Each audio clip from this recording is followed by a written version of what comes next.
son los contenidos que vamos a ir viendo uno a uno, ¿vale? Vamos a hacer una pequeña introducción de qué es la sílice y dónde la vamos a encontrar. La normativa, que es muy clara, las mediciones higiénicas que estamos realizando y dónde se están realizando, y un poquito los equipos de protección respiratoria, pues en su ajuste, ¿eh? En minería lo tenemos muy claro, cómo tiene que ser todo, ¿no? Pero vamos a ver un poquito también. He visto que se hace un taller después de Portacón, ¿vale? Nosotros vamos a hacer una pincelada y ya está, ¿vale?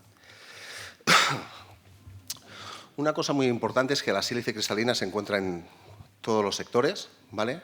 Pero en el sector de la construcción más, porque básicamente son rocas y minerales, ¿sí? Y algo que no tenemos muy en cuenta o que nos cuesta un poco de ver es dónde está concentrada, ¿vale? Si veis aquí abajo, tenemos que sería sobre todo la piedra, el cemento, hojas de yeso, cerámica y ladrillo, ¿vale? Por lo tanto, ya vemos que este tipo de contaminante lo tenemos en cualquier sitio, ¿ok? Y no lo vemos. Nosotros tenemos muy claro, pues, vemos una tubería o un bajante o de uralita y vemos que ahí tenemos un peligro, pero este riesgo aquí no, pues no lo tenemos, ¿vale? También es muy importante saberlo o saber que suele ser o viene de un proceso de mecánico. Si hacemos un corte, un taladro, ¿vale? Pues todo esto, en cuestión de sílice cristalina, pues tendríamos la materia particulada en fracción respirable, por lo tanto, es una partícula muy pequeña. Y es muy importante saber que de sílice cristalina pura hay muy poca, o no solemos tener mucha, pero sí que viene o se encuentra con muchas otras partículas de materia respirable y por eso siempre que hacemos una medición se hace tanto sílice cristalina como materia particulada en fracción respirable, ¿vale? Que también tenemos pues, un BLA. Una de los mitos que tenemos y que en la producción de mármol, pues sí que tenemos este mito, es, si veis aquí el mármol, tiene un 5% de sílice cristalina, ¿vale? Pero si nos vamos a arena y arenisca, si veis, ya estamos en valores superiores al 90%, ¿vale? ¿Esto qué significa? Que no se está dando en movimiento de tierra, por ejemplo, la importancia que tiene este tipo de trabajos, porque es aquí donde se va a concentrar más este contaminante que tiene un BLA muy, muy bajito, como veremos después, ¿vale? En cuestión de normativa que tengamos, bueno, el Real Decreto de Cancerígenos del 97 es la base. Vamos a ver dos articulados solo de este, ¿vale? Porque quiero que veáis un poquito, pues, qué es lo que dice y que tengamos la visión de si esto, cuando yo voy a una obra, se está haciendo o no, ¿vale? Que sería importante. Tenemos su guía. Después, como para la prevención, yo, en cuestión de sílice, la guía del INS, del Instituto Nacional de Silicosis, pues yo he cogido muchas referencias porque es una guía muy, muy interesante que te da muchas medidas de protección y es muy buena. Y después tenemos otra metodología, como serían pues, todas las notas técnico-prácticas del Instituto, ¿vale? En cuestión de minería tenemos nuestra propia reglamentación, que ya veremos dos pinceladas también. Y después tenemos todas las UNES que vamos a ver, que sería la 529 en cuestión de equipos de protección respiratoria. Tenemos la 481, que serían los procedimientos de medición en volúmenes mínimos, dependiendo del método de medición que vamos a hacer servir, que esto pues, también tiene un poquito de controversia últimamente.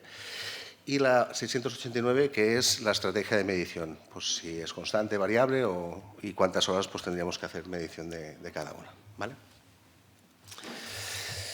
Empezamos con los dos artículos, los he puesto tal cual para que veamos un poquito, dentro de lo que hemos dicho, que un ladrillo, una cerámica, las arenas, pues todo esto contiene sílice cristalina y sabemos que es cancerígena. Pues lo que nos dicen en el primero es que básicamente tenemos que programar su sustitución, ¿vale? Esto es lo primero que te dice, si la evaluación nos dice. Tendríamos que intentar revisar un poquito entre todos las evaluaciones que tenemos para ver si este primer artículo lo podemos realizar o no. Yo tengo una empresa, lo tenemos en Ibersys, tiene una empresa de gran producción, del sector de la construcción que ha podido buscar canteras que no tienen sílice y, por lo tanto, pues, después de comprobar que el producto analíticamente no tenía sílice y posteriormente con mediciones pues esto se ha corroborado, pues ya no tenemos que hacer sílice, tenemos que hacer polvo, porque sí que tienen, pero no sílice.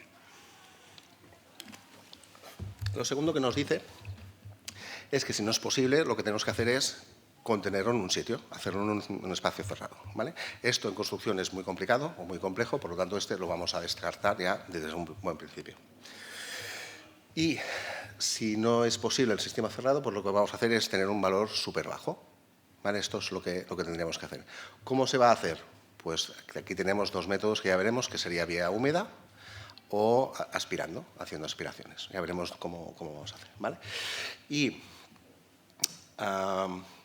el artículo 5 nos dice toda una serie, una batería de medidas que podemos hacer que no tienen que cogerse todas ni están por orden de prioridad, sino que nos dan todas estas herramientas que tenemos aquí, que esta es una fuente de NIST, para intentar minimizar el riesgo. ¿Vale? Tenemos, pues, la primera sería limitar las cantidades de cancerígenos, diseñar procesos, limitar el menor número de personas expuestas, evacuar en origen, esto es muy importante, ya veremos también cómo lo podemos hacer, utilizar métodos de medición más adecuados, bueno, etc. etc. ¿Vale? Esto es toda una serie de recomendaciones que nosotros cuando vamos a una obra, cualquier tipo de obra, tendríamos que mirar y preguntarnos si hay alguna que podemos hacer o no.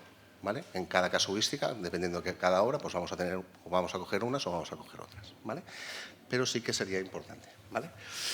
Y este es el segundo artículo que vamos a ver hoy de cancerígenos, que es el de higiene personal, ¿vale? Y este sí que quiero hacer un punto, porque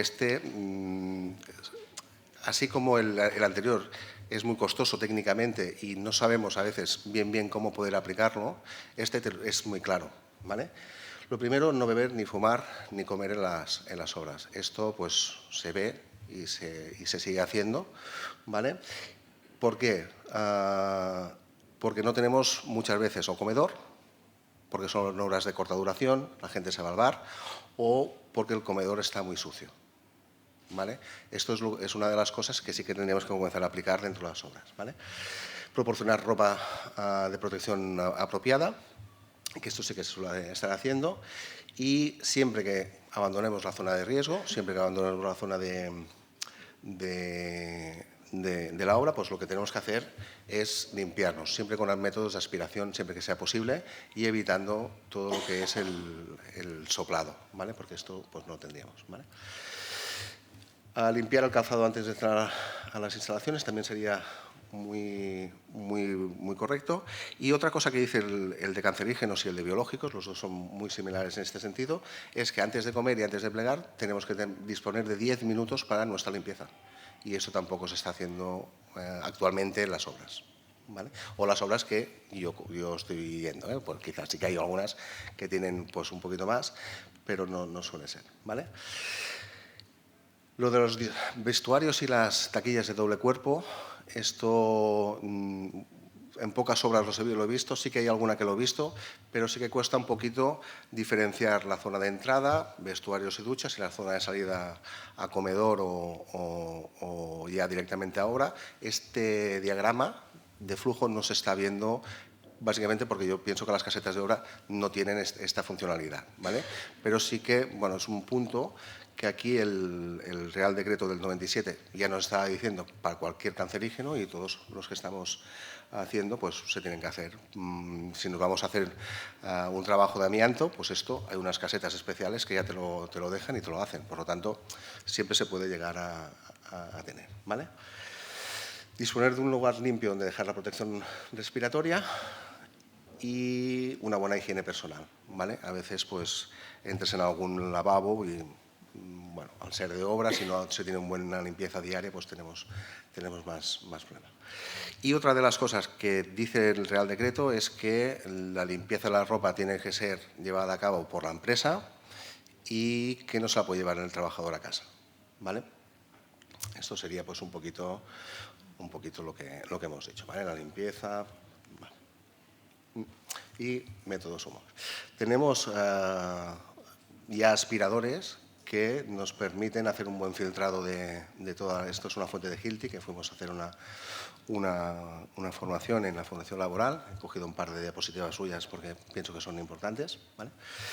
Después tenemos lo que sería la ITC de minas, ¿vale?, que nos dice que tenemos que hacer unas mediciones, siempre a través, la última modificación nos dice que la tenemos que hacer según esta UNE, de exposición por infrarrojo, ¿vale?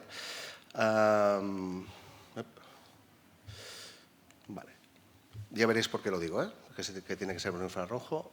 Después la duración tiene que ser toda la jornada y en caso que no sea toda la jornada tenemos que decir el por qué, porque se puede colmatar, porque tenemos mucha saturación, ¿vale? Y tiene que ser 3 veces al año, ¿vale? Que eso es lo que nos marcaría la normativa. Perdón. Vale, en cuestión de equipos de medición, nosotros actualmente tenemos muchos equipos de medición que están distribuidos por toda España y cuando se tiene que hacer pues, unas mediciones específicas en algún sitio, por ejemplo, ahora estamos haciendo mediciones y necesitamos hacer, pues, estamos haciendo unas 150 mediciones en mes y medio, pues necesitamos 10 bombas, nos vienen aquí con los filtros que sean necesarios y los soportes, ¿vale? En los tamaños de partículas siempre vamos a contar de 5 micras hacia abajo, que sería la parte respirable. Aquí tenemos pues, todo lo que serían bacterias, virus, polvos y demás.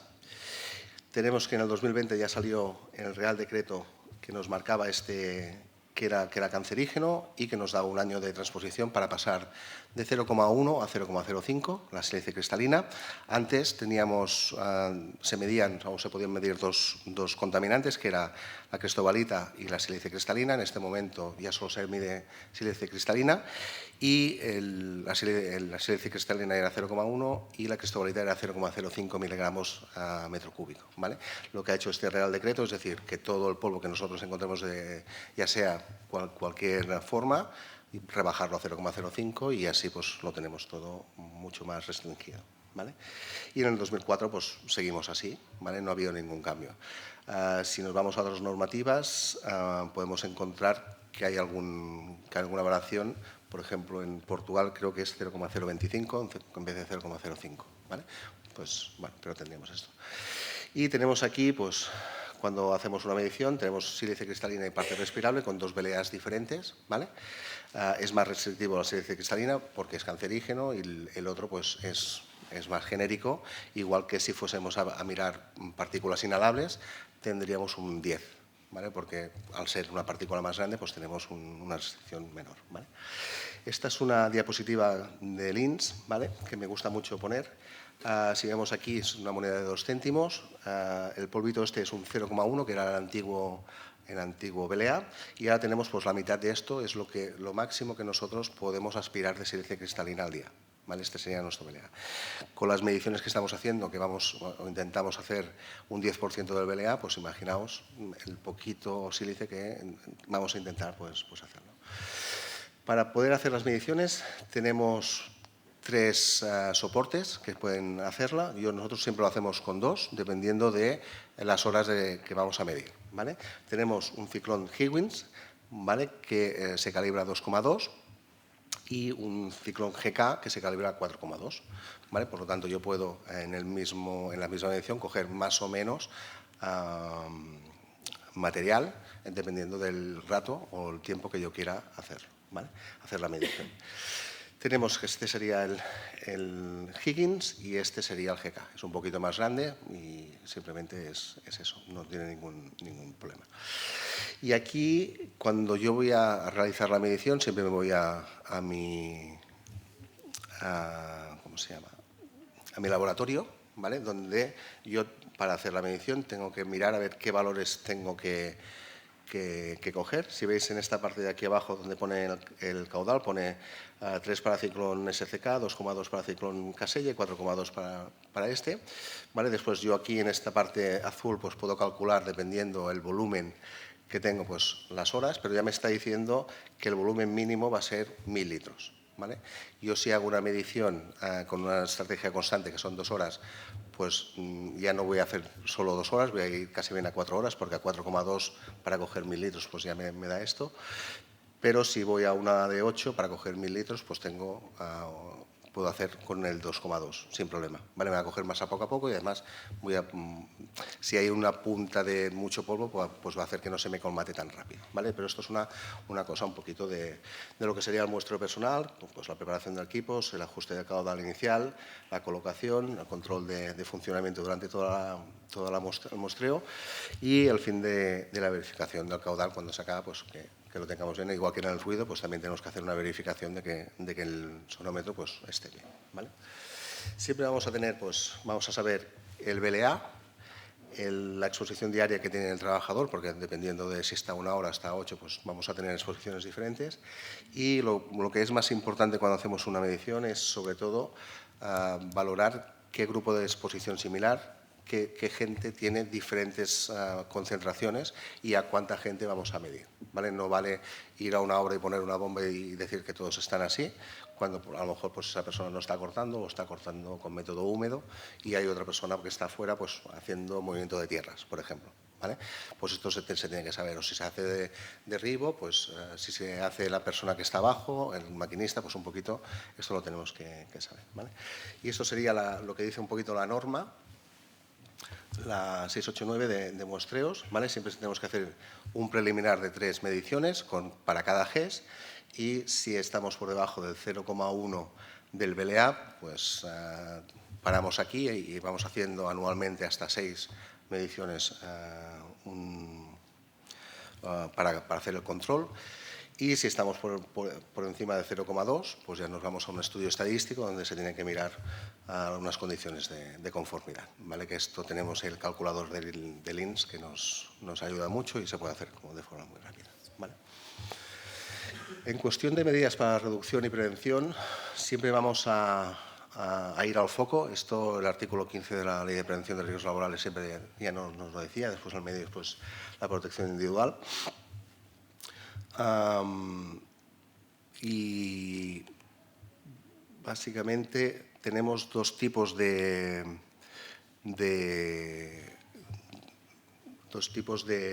técnicas para ir al foco y que este polvo ya no salga al ambiente. ¿Vale? Tenemos lo que sería la vía húmeda o todo lo que sería el filtrado por ventilación y aspiración. ¿Vale? Es muy importante que este polvo que estamos generando ya no se vaya hacia otros sitios. ¿Vale? Porque si nosotros ya generamos este polvo y se nos va a otras habitaciones, pues ya no lo vamos a poder, o va a ser muy difícil que lo podamos captar por fuera. ¿Vale? Aunque sí que existen métodos, que ahora veremos, pero no se pueden utilizar en todas las zonas. ¿Vale? Lo que sí que es muy importante, que dentro de la fracción respirable, como tienen un diámetro tan pequeño, hay muchas que no se ven. ¿Vale? Que son invisibles al ser tan pequeñas. Y el problema de estas que no se ven es que tienen una precipitación o un peso muy pequeño y precipitan muy a poco. ¿Vale? También aquí hicieron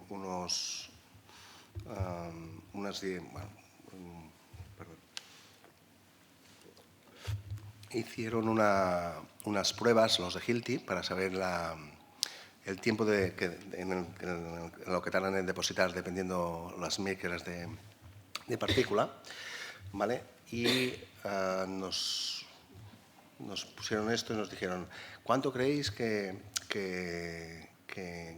cuánto tiempo creéis? Y es interesante, ¿no?, ver que las de una micra tardan 7 horas, ¿vale? Pero las de 0,1, que son muy pequeñas, tardan 12 días, ¿no?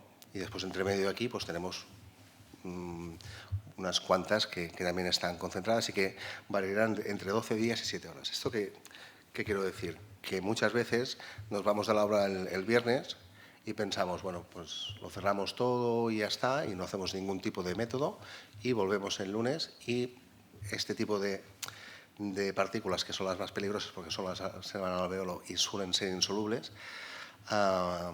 pues son las que tenemos o seguiremos teniendo allí. ¿Vale? Por lo tanto, Hilti tiene pues, muchos Tenemos, por ejemplo, aspiradores de habitación que estuvimos viendo. Después tenemos todo lo que sería la aspiración de las máquinas, ¿vale? Que actualmente tenemos, hay muchas marcas comerciales que tienen diferentes tipos de maquinaria. Y después tenemos lo que sería la vía húmeda, que en marmoristas y en mármoles pues está muy trabajada porque está muy bien hecha, pero en construcción pues cuesta un poquito más encontrar pues todo lo que es precipitación con agua. ¿Vale? Además, es muy importante, en la guía del Instituto Nacional de Silicosis, es muy importante saber que no todas las partículas de agua sirven para coger todas las partículas de polvo que hay. Dependiendo, si vemos aquí, si la partícula de agua es muy grande, pues ya no absorbería lo que sería la partícula de polvo. Y es muy así. ¿Vale? Este tipo de chorros de agua pues están funcionando muy bien en todo lo que son túneles para la recogida del polvo, tanto de sílice cristalina como de humos diésel que tenemos actualmente. ¿Vale? Y en cuestión de equipos, y ya acabo, ¿vale? Porque creo que me estoy alargando, lo que nos dice la ITC de Minas es que cada año tenemos que hacer un control de ajuste cuantitativo, ¿vale? Con un port account, que después me parece que vais a hacer aquí un taller, pero si ya nos vamos al Real Decreto de equipos de protección individual, en el artículo 5 nos dice que hay que tener en cuenta la forma anatómica y fisiológica de la cara del trabajador y se tiene que adecuar.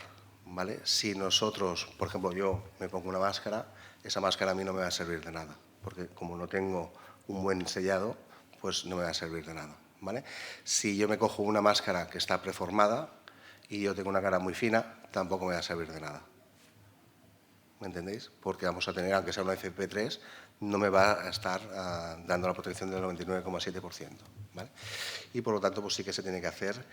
Y en minería se hace y está dando buenos resultados. La gente pues cambia, sabe que hay tallas de mascarilla, se coge la suya, se miran diferentes tipos de mascarilla para todos. Y esto pues es una cosa que estaría bien. ¿Vale? Y esto sería una diapositiva, un poquito de cómo tenemos que hacer la verificación y el ajuste. Pues tendríamos que hacer diariamente por la persona, mirando que hay una presión negativa, que todo funciona bien. Pues tenemos el test cualitativo y el test cuantitativo, que sería pues tirando algún Sprite. Si tú lo hueles es que eso no está funcionando bien o lo notas. Y después, en cuestión de cuantitativos, teníamos el contagio de partículas, que es el portacount, que lo que hace es, te pones una mascarilla y cuenta cuántas partículas tienes dentro y cuántas partículas hay fuera, y en función de la mascarilla que tú tienes, si es una FP3, que te tendría que proteger del 99,7, si tienes más dentro te está diciendo pues que te está entrando. Y se tienen que hacer pues una serie de movimientos durante 8 minutos. ¿Vale? Esto es un poco de lo que vamos a tratar. Normativa aplicable, esto ya lo ha comentado Emili. Real Decreto de cancerígenos. La silicosis está incluida también en el reglamento del listado de enfermedades profesionales publicado por el Sistema de la Seguridad Social. Y aquí principalmente lo que vamos a desarrollar es el... Perdón.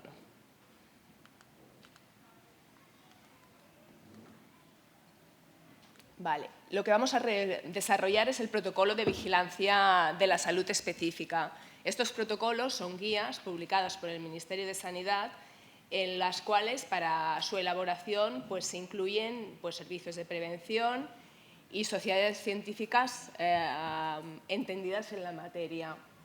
La última revisión es del 2020, a raíz de que se incluyó la sílice cristalina en el protocolo de cancerígenos. Un poco vamos a desarrollar y explicaros muy básicamente qué es lo que hacemos los médicos del trabajo aplicando este protocolo concreto.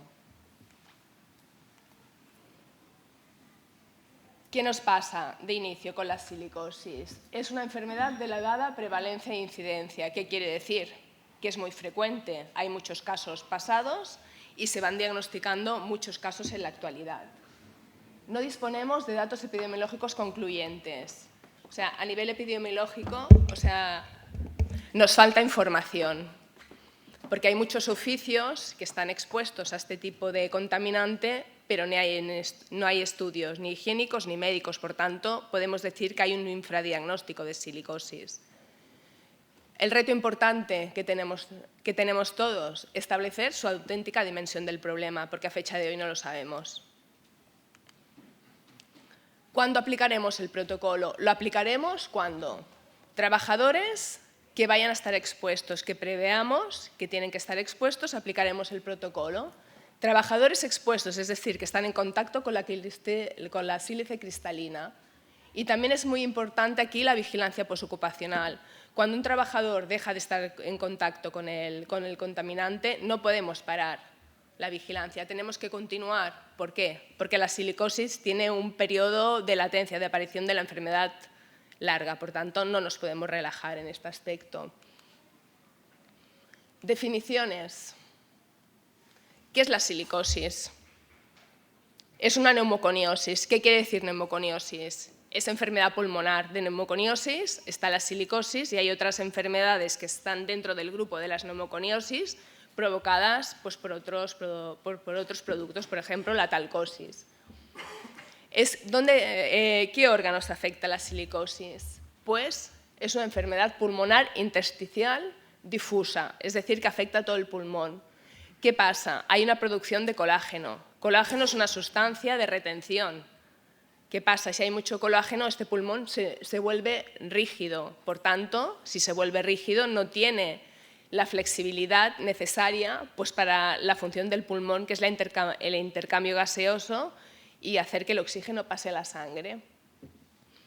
La silicosis, aparte del pulmón, puede afectar a otros órganos, sobre todo a nivel de ganglios. Los ganglios que tenemos entre medio de los pulmones, que son los ganglios iliares y mediastínicos, pueden verse afectados por la silicosis. Si un trabajador detectamos afectación iliar únicamente, no se diagnostica como silicosis. ¿Qué es la sílice cristalina? Ya nos lo ha dicho Emili. Es el agente causal. Hay una relación clara entre la exposición acumulada y riesgo de enfermedad. Es decir, a más enfermedad, más concentración de contaminante, más riesgo de tener la enfermedad. ¿Qué problema tenemos con la sílice cristalina?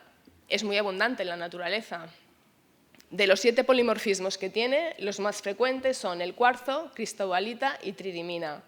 ¿Y qué nos pasa? El cuarzo forma parte de la mayor parte de las rocas y arenas de superficie. Por tanto, podemos decir que la sílice cristalina es ubicuo. Es un material muy abundante y, por tanto, la exposición puede llegar a ser muy frecuente. Fracción de polvo respirable. Un poco repitiendo términos que ha comentado el compañero. ¿Qué es la fracción de polvo respirable? Es la fracción de polvo que por el tamaño llegará a los alveolos. El alveolo es la unidad más pequeña del pulmón, que es donde se produce la función pulmonar, que es el intercambio gaseoso. ¿Qué pasa? Una partícula muy grande no llegará. Por tanto, tenemos que tener en cuenta que el 30% de las partículas de 5 micras llegarán al alveolo y el 100% de las partículas de 1 micra se depositan en el alveolo. Esto es muy importante relacionarlo con las medidas higiénicas. ¿Qué otro concepto es importante? Fracción de sílice cristalina respirable. Será la proporción de sílice que se encuentra en el polvo respirable. Dosis acumulada. Este concepto es súper importante. Es el mayor factor de riesgo para el desarrollo de la enfermedad. ¿Qué relaciona? La concentración del polvo respirable por la concentración de sílice libre en este polvo y los años de exposición. Como vemos, es un problema que no es un problema puntual, sino que nos tenemos que hacer retrospectivamente 10-15 años atrás, porque posiblemente ahí empezó todo. Fuentes de exposición, no nos vamos a extender, están en el Real Decreto y también aquí una cosa muy importante a tener en cuenta, son los materiales elaborados con compactos artificiales de cuarzo, que esto está muy presente en la construcción y a veces no se tienen en cuenta y tiene una capacidad fibrogenética muy importante. Más definiciones. Factores del trabajador expuesto. Por un lado, inhalamos la sílice, pero bueno, esta sílice en condiciones normales el cuerpo tiene la capacidad de eliminarla. ¿Cómo la puede eliminar nuestros pulmones? Tenemos unos mecanismos de limpieza respiratorios. Aquí veis que la arquitectura del pulmón es que es fascinante. Hay una serie de recovecos que para que llegue una partícula al alveolo, o sea, el trayecto que tiene que recorrer es importante. La arquitectura ya favorece que no haya depósito. Luego, también tenemos dentro de la arquitectura pulmonar los cilios y también tenemos una serie de mecanismos de defensa como pueden ser los macrófagos. Los macrófagos son unas células que se incluirían dentro de los leucocitos, que la función de ellos es fagocitar estas partículas. Fagocitan la partícula y emiten una serie de productos de degradación, que eso es una de las causas de la enfermedad.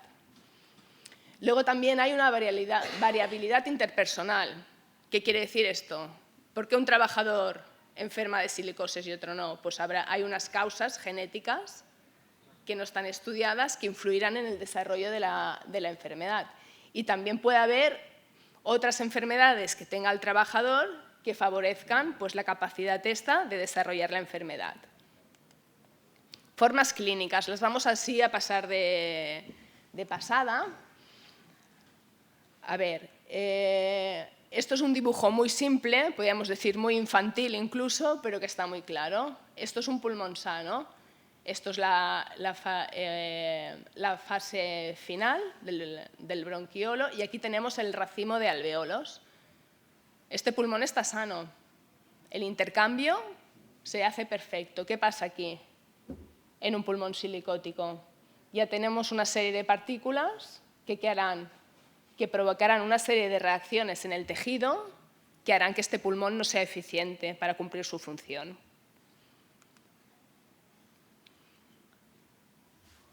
Continuando con las formas clínicas, la más frecuente es la silicosis crónica clásica. Fijaros, 10-15 años de exposición. A nivel de servicios de prevención ajeno, raramente llevamos una empresa 10 o 15 años. O sea, tenemos que el expediente médico de este trabajador irá pasando de mano en mano y seguramente se perderá información de por medio. O sea, tenemos que ser súper rigurosos con este tipo de revisiones médicas. Está la silicosis crónica simple, que el trabajador está sintomático, está bien. A nivel de placas, que es lo que marca el diagnóstico, hay un patrón nodular bilateral. Nodular, nódulos. Bilateral en los dos lados, para simplificar. Son nódulos chiquitines y normalmente está en la parte superior y posterior del pulmón. Y luego está la silicosis crónica complicada, que aquí el trabajador ya empieza a tener algún tipo de clínica. Tiene disnea. Disnea quiere decir una dificultad respiratoria, que el señor se ahoga, realiza un esfuerzo y nota que le falta el aire. Tos. Aquí los conglomerados nodulares son mucho más grandes. Aquí os he puesto, esto es un pulmón sano. ¿Veis que el pulmón está lleno de aire? No es mate. Todo esto negro es aire. ¿Qué podéis ver aquí? Este pulmón no es normal. Hay una serie de nódulos que es lo que es la silicosis simple. Esto sería la silicosis complicada. ¿Veis que es peor? Aquí no son nódulos aislados. ¿Veis aquí como una gran masa que incluso provoca una retracción? O sea, este pulmón, veis que esto de aquí sí que es sano, pero esto de aquí se ve que es un pulmón alterado, que hay una patología subyacente. ¿Esto qué es? Esto es una muestra. Esto es una biopsia de un pulmón silicótico donde vemos la lesión principal, que es el nódulo silicótico. Aquí tenemos un nódulo entero y aquí vemos la parte de uno. Estos son capas hialinas que se van depositando alrededor de la partícula de sílice y vemos aquí, ¿veis todo esto que es como rojito? Esto es La reacción inflamatoria, esto causa una reacción inflamatoria en el pulmón. Aquí hay un montón de células implicadas, pues habrá macrófagos, leucocitos, interleucinas. ¿Y todo esto qué es? Para intentar eliminar esta partícula. Pero al intentar eliminarla, lo que se provocan es una reacción inflamatoria, que es lo que nos provocará un aumento de colágeno y que este pulmón se nos vuelva rígido e ineficiente a nivel de su función. Esto es una muestra, es un pulmón real. Lo veis de este color porque es una muestra en formol y veis claramente los nódulos silicóticos.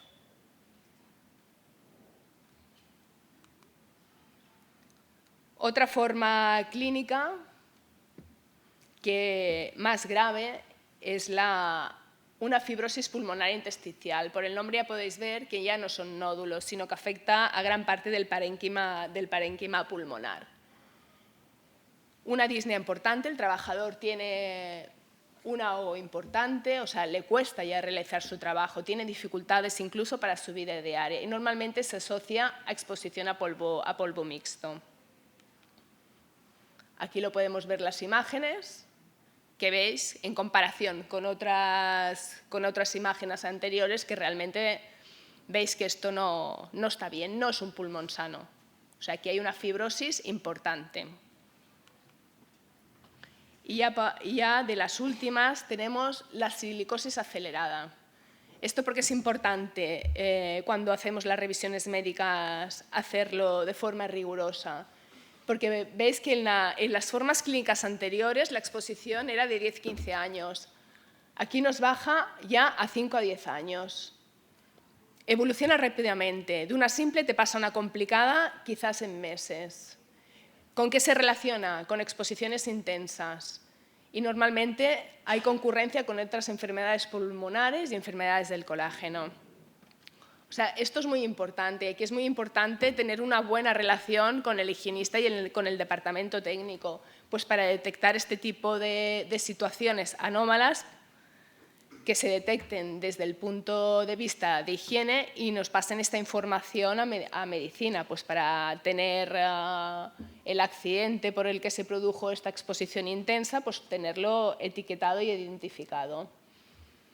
Y ya por último, la silicosis aguda.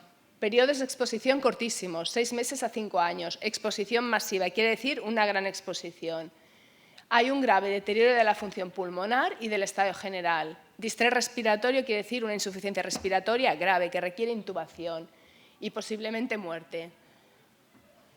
Gracias a Dios, casos de estos de silicosis agudas desde hace muchos años no se ven. Mirando bibliografía, si no recuerdo mal, el último caso era del año 58. O sea, gracias a Dios, las medidas han mejorado y no llegamos a estos extremos.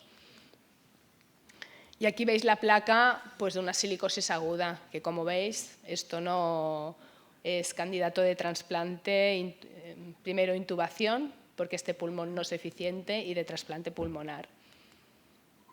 Ahora vamos a hablar del protocolo médico específico. ¿Qué es lo que hacemos los médicos del trabajo cuando tenemos que hacer una revisión de un trabajador que nos aparece el riesgo de exposición a sílice? Aquí hay una cosa muy importante, que esto yo creo que se nos va olvidando, sobre todo porque a veces las revisiones médicas no se hacen con el mimo que deberían hacerse. Es muy importante hablar con el trabajador, preguntarle. Necesitamos saber historia laboral del trabajador. ¿Qué haces? ¿Pero qué has hecho antes? ¿De qué has trabajado? ¿Cuántos años? Porque de esta información vamos a sacar el tiempo de exposición a los agentes y formas a los que ha estado expuesto y cómo los ha manipulado. Y también que nos diga, ¿llevas mascarilla o no llevas mascarilla? ¿Te lavan la ropa en la empresa o no te la lavan? Toda una serie de información. Y aquí es muy importante tener que se trate de un trabajo multidisciplinar. Es súper importante un contacto directo con los compañeros higienistas para que nos informen de si han hecho medidas, que a veces no hay medidas, y si las han hecho, de los resultados de las mismas, y establecer una un plan de trabajo conjunto, porque no podemos ir por libre, o sea, tenemos que ir de la mano pues, para detectar todo este tipo de situaciones. Historia clínica del trabajador. Esto requiere hablar también con el trabajador, es importante que hablemos. Le preguntaremos por los antecedentes patológicos que tiene, haciendo especial énfasis en las enfermedades pulmonares previas, hábitos tóxicos, tabaquismo, una relación clara de empeoramiento de la silicosis con el tabaco. El tabaco es súper importante, hacer un consejo antitabaco al trabajador, ya de forma individual o en forma colectiva, si se decide a nivel de empresa entera. Calcularemos los índices de paquete año y el nivel de dependencia, que esto se hace mediante el test de Fagerström, que la pregunta clave es: ¿cuando te levantas tienes la necesidad de fumar? Si ya nos dicen que sí, pues la dependencia es muy alta. Y también preguntarle por si tiene síntomas de silicosis, principalmente si tiene dificultad respiratoria. A nivel de exploración física y pruebas complementarias, auscultación cardiopulmonar, como podéis comprender, es básico. Tenemos que auscultarlo y auscultarlo el rato que sea necesario. Pruebas de imagen. ¿Qué hacemos? Radiografía de tórax. Se hace una proyección posterior-anterior y lateral y se leen según una normativa internacional. Hacemos una espirometría también, saber la capacidad pulmonar que tiene en la actualidad, los diferentes parámetros y, sobre todo, si tenemos historia previa del trabajador, comparar con los valores obtenidos en años anteriores. Es muy importante ver si la espirometría ha empeorado o no. Y electrocardiograma, si está dentro de la orden que se describe aquí de la industria minera. Nosotros en Ibersis, electrocardiograma se lo hacemos a todos los trabajadores porque consideramos que es una prueba que nos puede dar mucha información y no es costosa. Esto pasamos rápido, lo que os he dicho, historia laboral, historia clínica, que también se llama anamnesis, una exploración física, pruebas diagnósticas, que son la radiología, y pruebas de función pulmonar. ¿Qué más podemos hacer? También, si lo consideramos oportuno y la radiografía nos ha salido alterada, podemos hacer un TAC de alta resolución y otros estudios funcionales, pero normalmente esto a nivel de servicio de prevención ya no llegamos. Radiografía sí, porque es lo que hay que hacer por protocolo, y muchas veces sí que se solicita un TAC de alta resolución para acabar de afinar un poco las lesiones y ya que la mutua, que será la próxima gestora que se tendrá que encargar de esto, tenga la mayor información posible. ¿Cuándo se aplica el protocolo de silicosis? El protocolo tiene una periodicidad anual, excepto el tema de las placas. Aquí no os voy a aburrir porque esto está en las diapositivas. Aquí se hace dos distinciones. Si está dentro de las normas básicas de seguridad minera, ¿vale? Que aquí veis la periodicidad, que va desde el año hasta los 3 años. Aquí a tener en cuenta lo que hemos dicho, radiografías de 1 en 3 años, en función del contenido en sílice libre de la materia prima que se maneja en el proceso productivo. Y no, esto es importante, y no por el contenido de sílice en el polvo respirable. Esto sí que es una variable a tener en cuenta.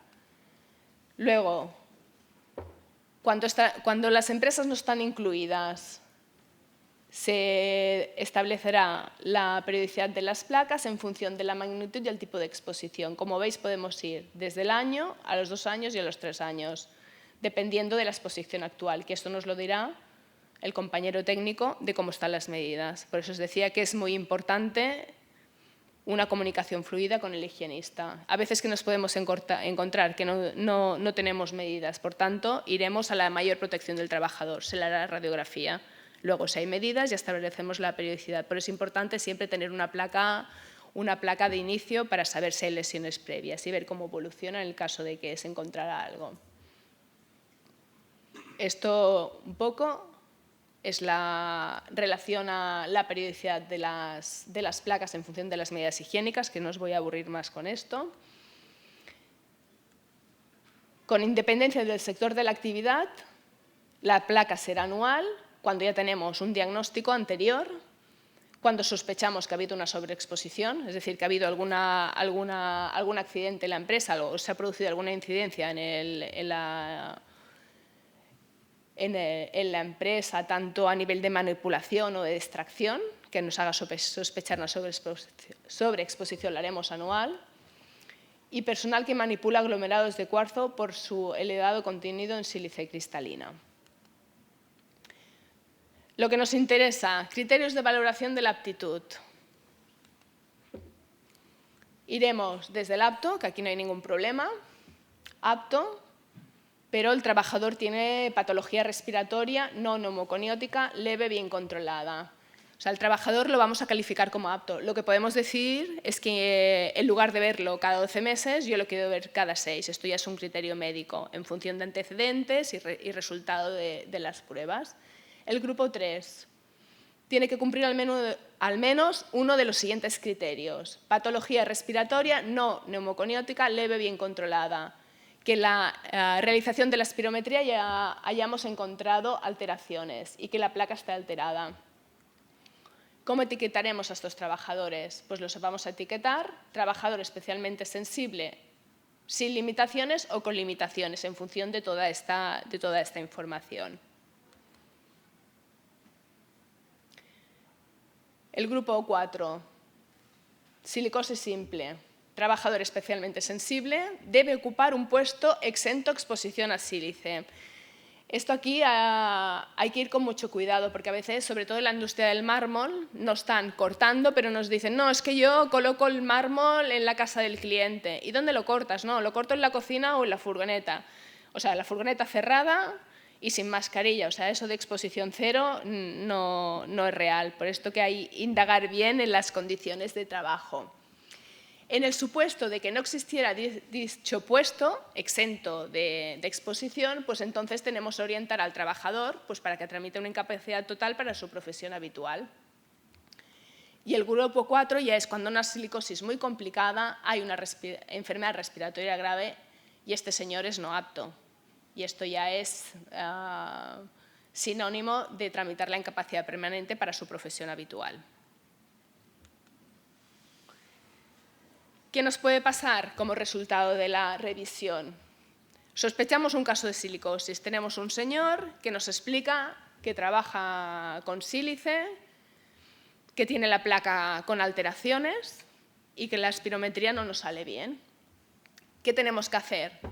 Hablar con la empresa, lo primero de todo, y comunicarles la sospecha de enfermedad profesional y que el trabajador deberá ser remitido a la mutua de accidentes y enfermedades profesionales, porque tenemos una sospecha diagnóstica de enfermedad profesional y la mutua es la que tiene que finalizar el diagnóstico y poner la etiqueta concreta de enfermedad profesional. Por supuesto, hablar con el trabajador, comunicarle el resultado de la revisión médica y la sospecha diagnóstica que tenemos. Y entregamos un informe médico para que presente a la mutua, o sea, un resumen de los antecedentes, de las alteraciones que hemos visto. Y sobre todo aquí, si el trabajador fuma, es importante hacer consejo antitabaco, es fundamental, porque hay una relación clara entre tabaquismo y silicosis. También hablaremos con el departamento técnico. Oye, que hemos detectado una sospecha, hay que mirar, hay que volver a revisar. Porque si las medidas higiénicas estaban bien y nosotros tenemos una sospecha de silicosis, algo no está funcionando. Por tanto, hay que volver a repetir las medidas y hacer una visita a la empresa para ver cuáles son las condiciones de trabajo. Y de forma cautelar, este señor hay que sacarlo de la exposición a sílice. Esto es lo que haríamos en caso de sospecha. Enviarlo a la mutua de accidentes pues para que finalicen el diagnóstico. Y entonces el trabajador volverlo a citar para que nos haga un retorno de toda esta información. ¿Qué pasa? Lo hemos mandado a la mutua y ya se ha diagnosticado como silicosis. El trabajador deberá ocupar un puesto exento de exposición a sílice. A ver, esto es de perogrullo, es así. Si el sílice lo provoca, no tienes que trabajar con sílice. Si no existe puesto, iniciar los trámites de incapacidad.